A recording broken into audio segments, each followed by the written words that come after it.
नमस्कार, मैं हूं नंदिनी चौहान और आप देख रहे हैं चैनल 9 न्यूज। अगर आपने हमारा यूट्यूब चैनल सब्सक्राइब नहीं किया है तो सब्सक्राइब करने के साथ ही बेल आइकन दबाना नहीं भूलें। खबरों पर जाने से पहले नजर डालते हैं आज की टॉप हेडलाइंस पर। वात्सल्य जागरण अभियान को लेकर उदयपुर पहुंची राष्ट्रीय संत साध्वी ऋतंबरा ने कहा, भारत देश स्वाभाविक रूप से हिंदू राष्ट्रीय, वही हिंदुओं के खुलकर बोलने से लोगों को हो रही है परेशानी। यूआईटी का चला बुलडोजर तो 15 आशियाने हुए धराशायी। कानपुर के समीप क्रिकेट ग्राउंड की जमीन से यूआईटी ने हटाया अतिक्रमण तो आदिवासी समाज के लोगों का रो रो कर है बुरा हाल। मावली में मासूम की जघन्य हत्या करने वाले मुख्य आरोपी सहित माता पिता को पेश किया कोर्ट में। कोर्ट ने 19 अप्रैल तक भेजा जेल तो वही दूसरी और एफएसएल की रिपोर्ट के बाद कोर्ट में पेश होगा चालान। अब खबरें विस्तार से। राष्ट्रीय संत साध्वी ऋतंबरा ने अपनी उदयपुर प्रवास के दौरान बुधवार को पत्रकारों से रूबरू हुई। उन्होंने वात्सल्य जागरण अभियान सहित कई मुद्दों पर बात करी। इस मौके पर साध्वी ऋतंबरा ने कहा कि भारत देश स्वाभाविक रूप से हिंदू राष्ट्रीय है।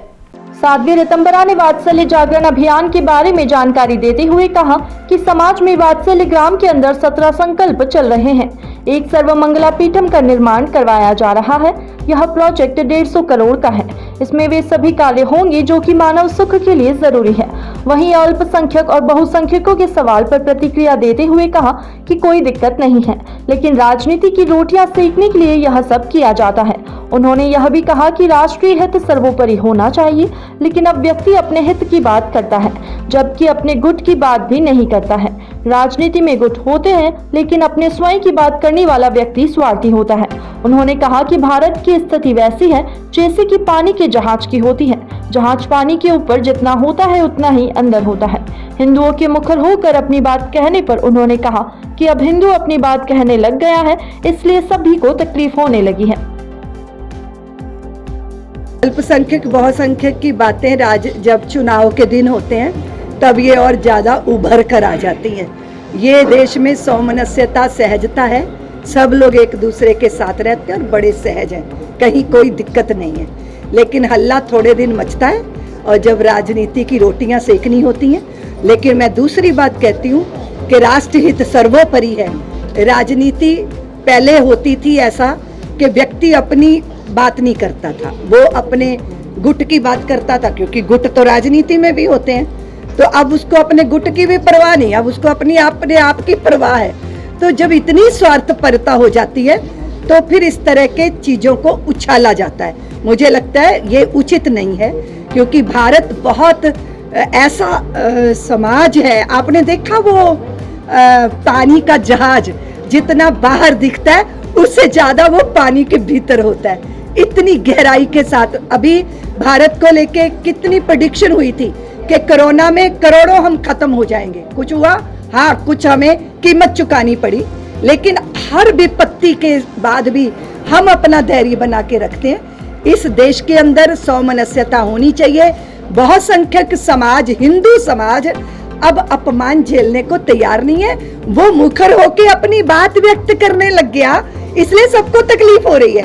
पहले दर्द अंदर था, अब वो वाणी में आ रहा है। लेकिन बात ये है ना कि दर्द को दबाना नहीं चाहिए, दर्द का इलाज करना चाहिए।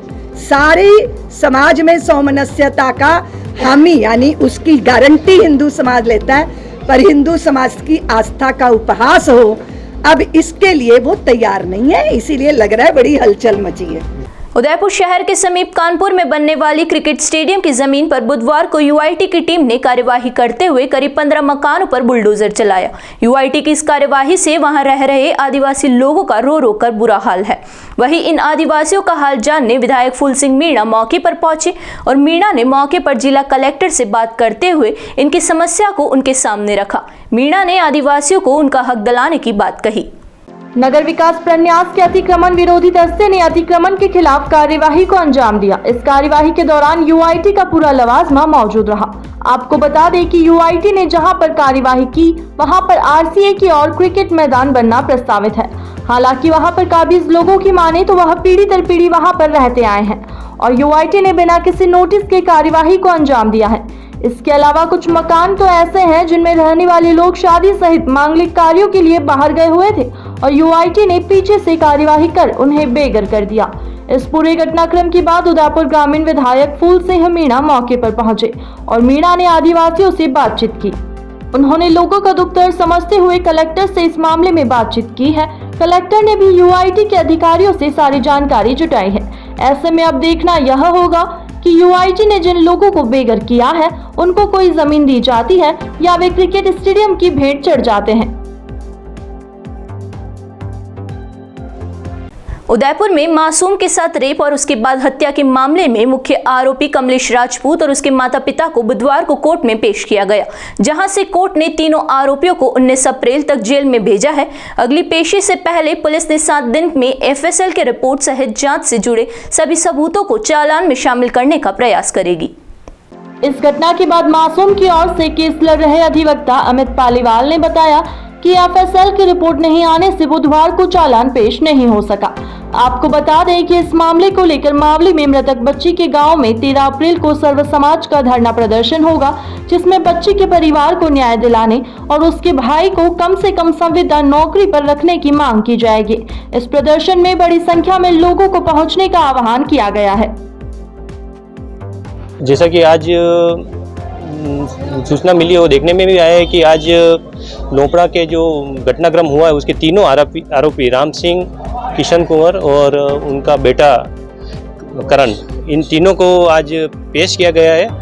और जैसा कि सुनने में आ रहा है कि चालान आज पेश नहीं हुआ है, चालान शायद तक एफएसएल रिपोर्ट आने के बाद भी पेश होने के बारे में बता रहे हैं और चालान जैसे 2-3 दिन में पेश होने की सूचना मिली है। कब तक इसको सफाना है चालान पेश होगा? मेरे हिसाब से तो 2-3 दिन में चालान पेश होना चाहिए। आगे से भी सब जगह से यही है कि पूरी जांच हो जाए, उसके बाद ही चालान पेश हो, इस तरह का सुनने में आ रहा है। तो जांच चल रही होगी और जांच कंप्लीट होने के बाद ही चालान पेश होगा और ज़्यादा से ज़्यादा मेरे को लगता है 2-3 दिन में हो जाना चाहिए चालान पेश। पूर्व मुख्यमंत्री वसुंधरा राजे के सक्रिय होने के बाद एक बार फिर से प्रदेश में भाजपा नेताओं की नींद उड़ गई है। हाल ही में नियुक्त हुए भाजपा के नए प्रदेश अध्यक्ष सीपी जोशी के उदयपुर दौरे के बाद गुरुवार को राजे की वागड़ मेवाड़ यात्रा को लेकर अब कई तरह के सियासी मायने निकाले जा रहे हैं। हालांकि उनका ये दौरा खासतौर पर डूंगरपुर जिले के साबला के लिए होगा, जहां पर आसपुर विधायक गोपीचंद मीणा की ओर से कराई जा रही भगवत कथा में शामिल होगी। पूर्व मुख्यमंत्री वसुंधरा राजे गुरुवार सुबह जयपुर से रवाना होकर उदयपुर के महाराणा प्रताप एयरपोर्ट पर पहुंचेगी। यहां से राजे वाया रोड से होते हुए साबला पहुंचेगी। यहां पर वह विधायक मीणा की ओर से करवाई जा रही भागवत कथा में शामिल होगी। इसके बाद वह शाम को उदयपुर लौट आएगी। रात्रि विश्राम राजे उदयपुर के 5 सितारा होटल में करने वाली है और दूसरे दिन यानी शुक्रवार को सुबह जयपुर के लिए रवाना हो जाएगी। इस पूरे कार्यक्रम ने वागड़ में खलबली मचा दी है। आपको बता दें कि राजे 2 महीने से दूसरी बार मेवाड़ वागड़ के दौरे पर आ रही है। वसुंधरा के मेवाड़ वागड़ दौरे को लेकर उनके समर्थकों में अलग से उत्साह है। समर्थकों की सूची में सबसे नजदीकी माने जाने वाले सांसद अर्जुन लाल मीणा और पूर्व उप महापौर महेंद्र सिंह शेखावत स्वागत की तैयारियों में जुट गए हैं। बताया जा रहा है कि मीणा ने तो उनके आसपुर पहुंचने वाले रूट के पलोदड़ा, जयसमन और सलुम्बर में स्वागत कार्यक्रम की तैयारियां भी कर ली है। इधर वसुंधरा राजे के कार्यक्रम को लेकर उदयपुर भाजपा शहर और देहात जिला में सुगबुगाहट का बाजार गर्म है। नेता ये तय नहीं कर पा रहे हैं कि वह राजे के स्वागत में एयरपोर्ट जाएं या नहीं।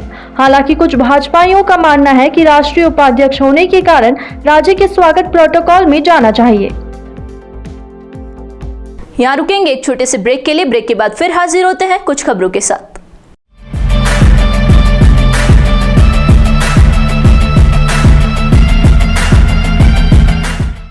यहाँ रंगीन त्योहार होते हैं, यहाँ रंगीन कपड़े होते हैं, यहाँ के हर मिजाज में अपने अलग ढंग होते हैं। जी हाँ, हिंदुस्तान के कण कण में रंग ही रंग होते हैं। खमागड़ी, मैं हूँ रुचिका आपके साथ और आज हम आ गए हैं वोकल फॉर लोकल को सपोर्ट करने के लिए टू द वेंका पेंट्स के मैन्युफैक्चरिंग यूनिट पे, जहाँ आपको मिलती है wide variety of colours,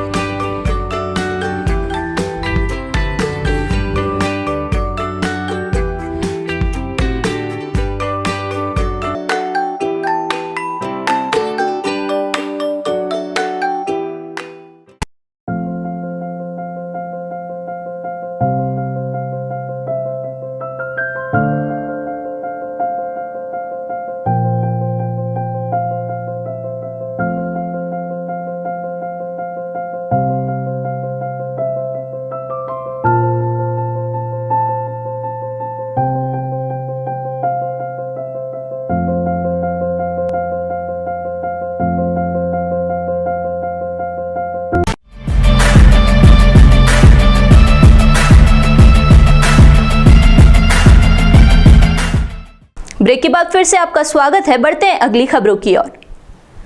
Udaipur शहर के बेकरी पुलिया के समीप बने हनुमान मंदिर के पास शराब की दुकान आवंटित होने से हिंदू संगठनों में आक्रोश व्याप्त हो गया है और हिंदू संगठनों ने मंगलवार को दुकान के बाहर पहुंचकर विरोध प्रदर्शन करते हुए आबकारी विभाग से दुकान अन्य जगह पर आवंटित करने की मांग की। हिंदू संगठनों के पदाधिकारियों का कहना है कि जिस क्षेत्र में दुकान खोली गई है वहां पर रोजाना सैकड़ों लोगों का मंदिर आना जाना होता है। ऐसे में शराब की दुकान खुलना यहां पर गलत है। शराब की दुकान का विरोध करने में हिंदू संगठनों के साथ कई महिलाएं भी शामिल हुई। मौके पर पहुंचे निगम के उप महापौर पारस सिंघवी ने गहलोत सरकार पर आरोप लगाया कि सरकार सिर्फ राजस्व वसूली में लगी हुई है और आमजन की भावनाओं के साथ खिलवाड़ कर रही है। सिंघवी ने यह भी कहा कि हनुमान मंदिर के पास शराब की दुकान आवंटित करके सरकार ने हिंदू समाज की भावनाओं को ठेस पहुंचाया है। सिंघवी ने चेतावनी देते हुए कहा कि अगर शराब को अन्य जगह पर स्थानांतरित नहीं किया जाता है तो उग्र आंदोलन किया जाएगा। बहुत दुर्भाग्य की बात है कि बेकनी पुलिया यूनिवर्सिटी रोड के ऊपर जिस तरह से शराब की दुकान का लाइसेंस आबकारी विभाग ने दिया है, यह पूर्णतः गलत है। जन आक्रोश की भावना को देखते हुए और जनता की भावना को देखते हुए ये जन आक्रोश क्यों? हनुमान जी का मंदिर है पास में, इन अधिकारियों की आंखें बंद है क्या? सरकार को रेवेन्यू चाहिए तो दुकान दे सकते हैं, 200 फीट दूर भी दे सकते हैं ना। भगवान के मंदिर के पास में लाइसेंस देना पूर्णतः गलत है, इसकी घोर निंदा करते हैं। अगर ये दुकान निश्चित रूप से अगर इसका लाइसेंस निरस्त नहीं किया गया तो उदयपुर की सड़कों पर युवा उतरेगा और मार्केट, ये यूनिवर्सिटी रोड व्यापार बंद नहीं कराएगा, पूरा उदयपुर बंद कराएगा, जिसकी समस्त जिम्मेदारी 100% जिला प्रशासन की होगी। हम चेतावनी देते हैं, आज ये कोई तरीका नहीं होता है बार बार। अभी थोड़े दिन पूर्व एक मंदिर के और पास में वहाँ पर लाइसेंस दे दिया, हमारा क्षेत्रीय पार्षद राकेश परेशान हुआ, कोर्ट में गया, और आज यहाँ पर इस बेकनी पुलिया के पास में हनुमान जी का मंदिर, और हनुमान जी का मंदिर अभी तो नहीं बना है ना, पहले बना हुआ था। अधिकारी देखते नहीं है क्या लाइसेंस देने के पहले? निश्चित रूप से ये दुर्भावना है, सरकार को इस पर संज्ञान लेना चाहिए, जिला प्रशासन को संज्ञान लेना चाहिए और तुरंत प्रभाव से लाइसेंस को निरस्त करना चाहिए। उदयपुर नगर निगम के अतिक्रमण विरोधी दस्ते ने बुधवार को कार्यवाही करते हुए अश्विनी बाजार में दुकानों के बाहर हो रहे अतिक्रमण को हटाने और दुकानों के बाहर रखे सामान को जब्त किया। जैसे ही अतिक्रमण विरोधी दस्ता पहुंचा तो दुकानदारों में हड़कंप मच गया। कुछ दुकानदारों ने तो बाहर रखे सामान को अंदर ले लिया, लेकिन कुछ दुकानदार समय रहते अंदर नहीं रख पाए तो निगम का दस्ता उन्हें अपने साथ ट्रैक्टर में भरकर ले गया। हालांकि अतिक्रमण विरोधी दस्ते की ओर से सामान उठाने के लिए पहले ही हिदायत दी थी, लेकिन जो दुकानदार नहीं माने और समय रहते सामान को वहां से नहीं हटाया तो दस्ते ने होमगार्ड्स ने सामान को ट्रैक्टर में भर लिया। निगम की इस कार्यवाही के बाद दुकानदार ने कोई भी सामान अपनी दुकान से बाहर नहीं रखा।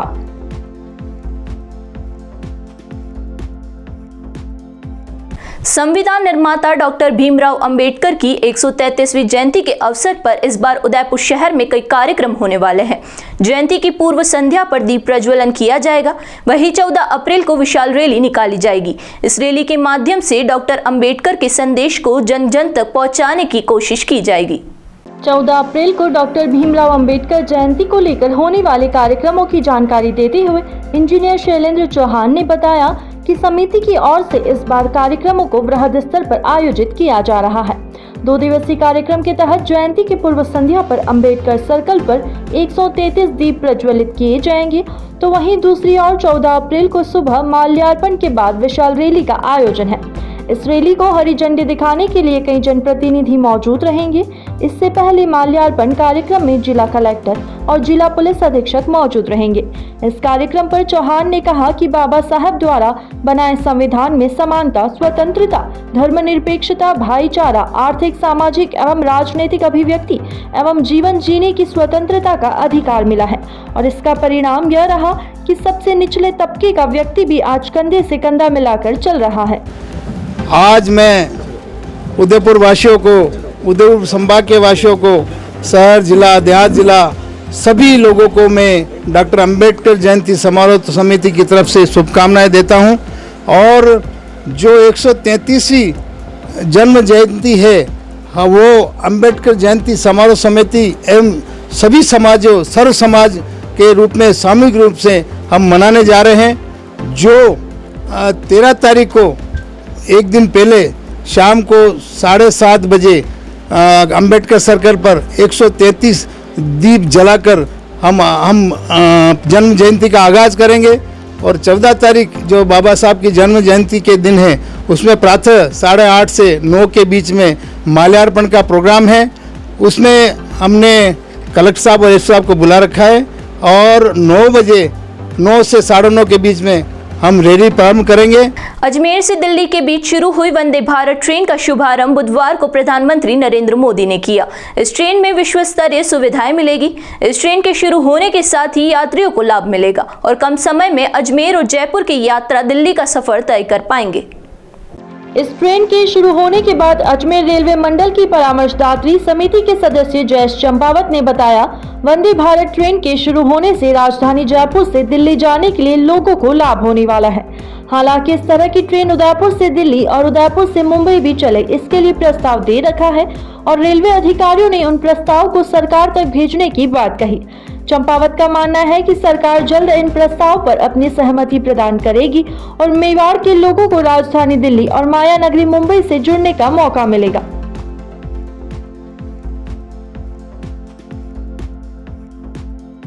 देखिए, मैं वर्तमान में DRUCC मेंबर हूँ अजमेर रेल मंडल का, और अभी हमारी जुलाई में जो बोर्ड की बैठक हुई, उस बैठक में मेरे द्वारा इस विषय पर प्रस्ताव रखा गया था। साथ ही कई ट्रेनों के संचालन का भी प्रस्ताव मैंने दिया था।